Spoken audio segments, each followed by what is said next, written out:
Hey friends, welcome to another episode of Generation Tech. My name is Ben. What does every good Star Wars story need? The answer, of course, is a massive battle station or superweapon to be destroyed by a small group of rebels. And the writers of Star Wars comic books certainly agree with that statement. In issue 51 of the Marvel Star Wars comic entitled The Resurrection of Evil, there appeared a battle station, Tarkin, named, of course, after Grand Moff Tarkin, who tragically died in the terrorist attack on the first Death Star at the Battle of Yavin. And this guy wanted us to do a video about it, so here we go. At 26 miles long and 43 miles high, it was smaller than the Death Star, but it still dwarfed Star Destroyers, even the Executor-class Super Star Destroyer. The Tarkin improved on several design flaws of the Death Star, notably not having an exposed exhaust port that could be taken advantage of by firing a proton torpedo down it to make the whole thing explode. It had a defensive shield generator so that the rebels couldn't attack in starfighters or other starships the way they did on the first Death Star.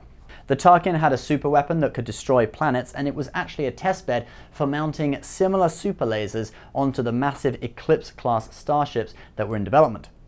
The Tarkin was constructed in the Patrim system above the planet of Hockleg, and it was completed just after the Battle of Hoth, which takes place at the beginning of The Empire Strikes Back. At this time, the Empire was working on cloaking device technology, but they'd only succeeded in creating a cloak that not only hid a starship from view, but also prevented those in a starship from seeing the space outside, so basically it was useless. What they needed for a functional cloak was stygium crystals, but the only source of these crystals was the planet Aten II, where the mines had already run dry. You know what the best way of resolving a problem like this is?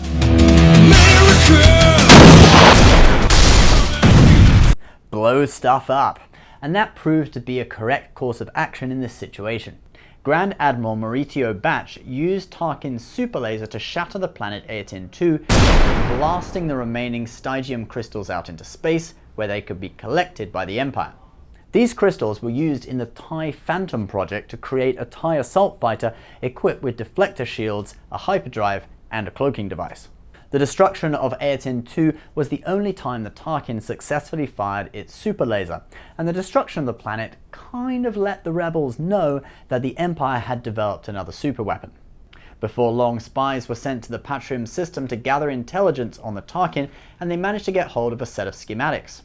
Realizing there was no design flaw like with Death Star 1, the rebels knew the only way to destroy the Tarkin was to get a commando squad on board and blow it up from the inside.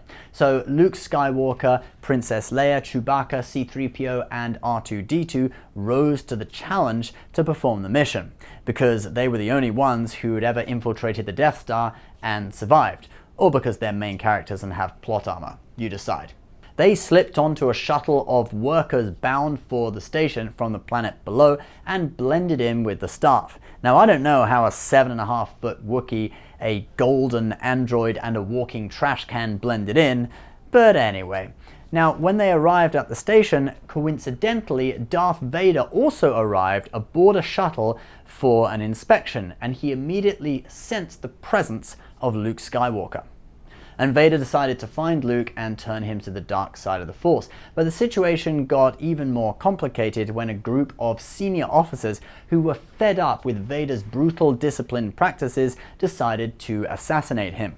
So just as Vader was waiting for Luke Skywalker in the reactor generator room, this group of officers opened an airlock, and this happened just as Luke arrived. It sucked the proton grenade out of Luke's hand and started to suck Luke and Darth Vader out into the vacuum of space. But they both used the Force to rescue themselves and departed the reactor chamber by different routes. So Luke didn't get to destroy the reactor with his proton grenade, but Princess Leia stumbled upon the firing mechanism for the super laser, which brought back bad memories.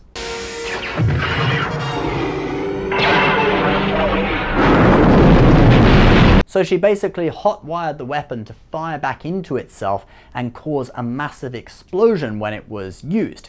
The weapon fired, and sure enough, the Tarkin exploded and all of the main characters escaped alive. The two Eclipse Super Star Destroyers that were in development were then later equipped with the same super laser that the Tarkin had served as a testbed for. Guys, what do you think about the story of the Tarkin? Would you like to see it in a live action movie?